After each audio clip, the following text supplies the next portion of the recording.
Hey everyone, I'm Ace. Happy New Year and welcome back to my channel.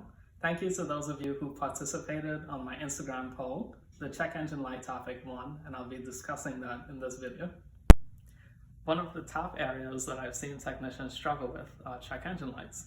Here are some approaches that have helped me over the years. Don't replace components based on diagnostic trouble codes, since trouble codes cannot tell you specifically what is wrong. For example, if you have a trouble code that indicates a mass airflow sensor fault, replacing the mass airflow sensor may not fix the problem, since there are multiple possibilities that could trigger that trouble code. Always check for recalls or TSBs related to the diagnostic trouble code you find. If you find any recalls or TSBs that apply, the diagnostic process has already been completed by manufacturer engineers. This can save a lot of time and prevent the unnecessary replacement of components. Always use any live data that you have access to give you a better picture of what is happening.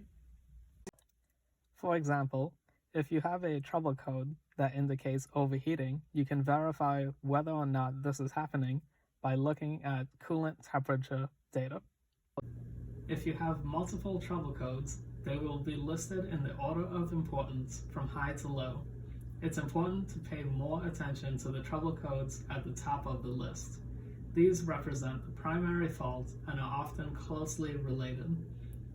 In this example, the 3 misfire codes at the top of the list are the primary trouble codes. The last 3 trouble codes are present as a result of the primary fault. It is highly likely that repairing the primary faults would make the secondary faults disappear, but it's best to verify by monitoring live data. My last tip for this video is to subscribe to my channel. See you guys in the next one.